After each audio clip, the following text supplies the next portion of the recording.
Good evening, ladies and gentlemen. You're watching India Tonight with me, Sumita, Kareer. I'm back on the show where we deep dive into the biggest story of the day. In fact, we also take you through the top stories that we're tracking from the world of business, markets, politics, and of course, geopolitics. And tonight on the show, our focus is intact on tensions that are escalating in the Middle East. In fact, the conflict between Iran and Israel is now in its 8th day as both nations exchange missile strikes. Israel targeted Iran's nuclear sites, including the Iraq reactor, the tech park, while Iranian hypersonic missiles hit Tel Aviv. And it damaged a hospital and residential areas as well, reportedly. Now, President Donald Trump says that he'll be deciding on the US's involvement in that war within 2 weeks as global powers urge de-escalation to prevent a wider regional conflict. Meanwhile, diplomatic efforts intensify with Iran's foreign minister set to meet European leaders in Geneva. So the questions we're asking tonight on the show: what do these moves most importantly achieve for Iran and of course the United States, and why has the United States decided to take that 2 weeks a retreat from its previous position? To discuss those and some more points, I'm joined on the broadcast live by Deepak Bhojwani, who's a former Indian ambassador to Latin American countries. In fact, Jayant Dasgupta as well, who's a former ambassador of the representative of India at the WTO. Thank you very much, gentlemen, for joining us here on ET. Now, let me first come to you, Mr. Bhojwani. Now, 2 weeks is essentially a window that Donald Trump is using now, and he's bought more time. Earlier, he said that, something could happen within days. So why has this retreat come from Donald Trump, and what's behind Donald Trump's apparent hesitation?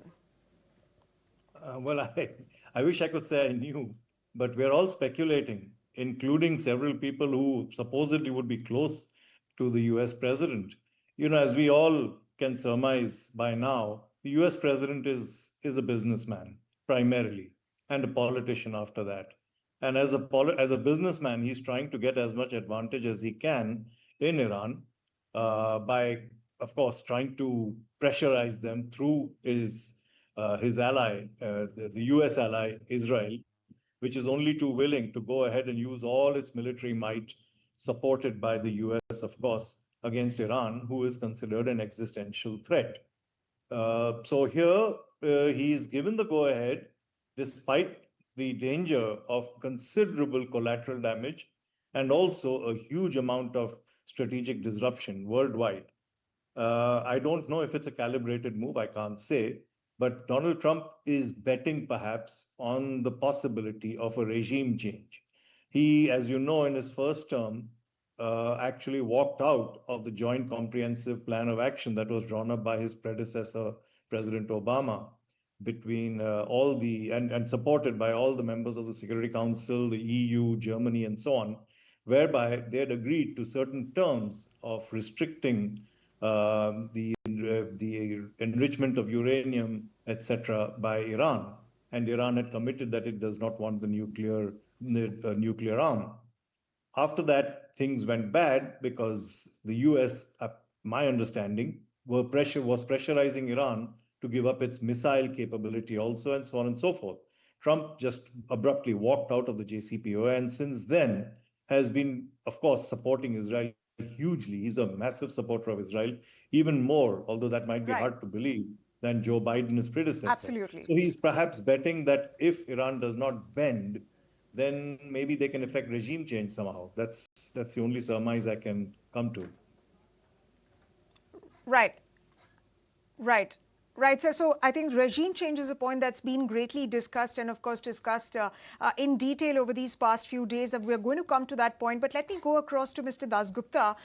Ambassador Dasgupta, given that negotiation is something that Trump has, that's been Trump's first preference. So has this drum beating about, attacking Iran and, we're going to take some military measure, we might think about it, Iran doesn't know what I'm thinking. Has it been mostly about getting a diplomatic advantage? I think so. I think the whole purpose behind this, 2 weeks time that President Trump has sought to make up his mind is basically to tell Iran that it is fighting an unsustainable war, that the Israelis have complete control over the airspace over Iran, and if Iran were not to come to the negotiating table, then the so-called bunker buster bomb, which the US only has, can be used to take out the facility in Fordo. Now, that is, of course, part of conjecture, but as we speak, there are meetings going on in Geneva in which the Iranians have also sent a representative, and the UK, France, and I think one more European country is participating. So there are these pressure tactics which are being used. Iran is, of course, not giving up, but I think there are some stray news items which are also appearing saying that Iran is willing to negotiate provided it can have an honorable exit and provided there is some kind of an apology for the civilians who have been killed. And, of course, the whole issue which President Trump has mentioned that Iran can't have a nuclear weapon. So there would be long, protracted negotiations Yes. on that, because Iran's stated position is that it has Okay. not developed a nuclear weapon. Right. But as far as Ambassador Bhojwani's point is concerned about Right. the first Trump administration's point that Iran should not also develop its missile capability, that is Right. another issue which may come up. Right. So that is another issue that you are suggesting that may come up during these negotiations. But Ambassador Bhojwani, when we talk about European leaders and, of course, their engagements with Iran, is there readiness on the side of Iranians, especially after their top brass has been assassinated? So wouldn't a climb down from their stated position, wouldn't that come across as surrender? I don't know what you're referring to as a climb down. They haven't climbed down. What they've done is they've stated that they're willing to talk. They've talked to the Americans more than once. And apparently, from what is published and what can be assumed, they've said that our bottom line is that we should retain our ability to enrich uranium for civilian use. And I'm not sure if the Americans have said, no, you cannot even have that. Not sure about that. I'm not sure if the Americans have said that, look, the stockpiles that you have of uranium that's been enriched to 60% should be given up, et cetera, what sort of vigilance there should be. In my opinion, we've already seen that the IAEA has taken a very one-sided view.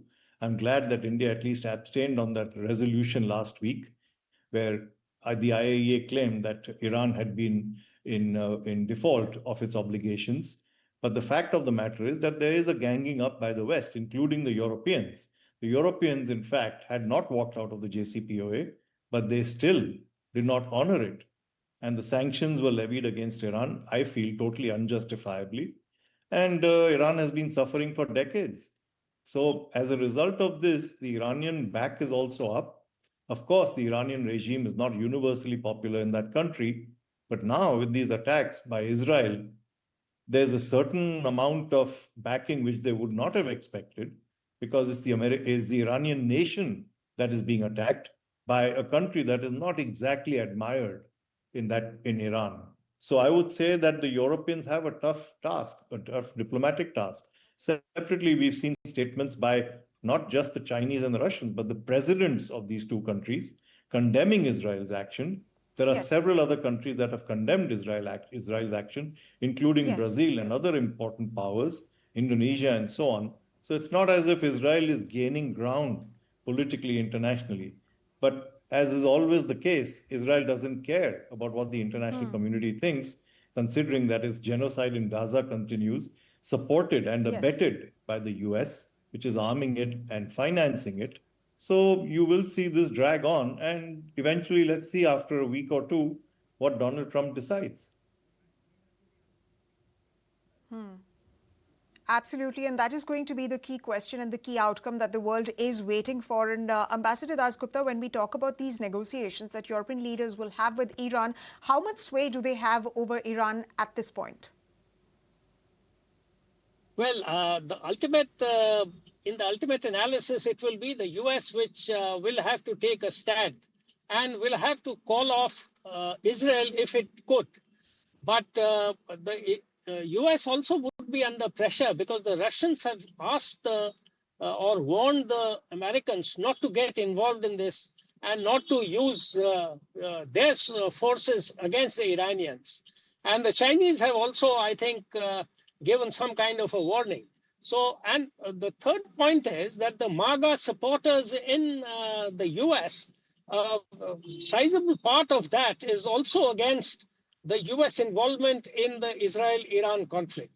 So all told, I don't really think that President Trump would go so far as to use the bunker buster bombs in 2 weeks' time. But before that, there has to be some kind of a rapprochement, some kind of cessation of hostilities, the cessation of the missiles which are being, fired from either side. And I think there is another angle to this. Iran may have also approached Qatar to work out if they could act as negotiators. And Qatar has also indicated that they would be willing to act as mediators between Iran and Israel. So all these things are moving pieces, and Iran may also realize. But of course, the main point is there has to be an honorable exit for Iran. Right. You can't bring them down to their knees and rub their nose in the dust and say that they have to surrender. That is not going to happen. They are a proud people with a very long civilizational history. And that's essentially that remains to be seen how Iran will get. Yes.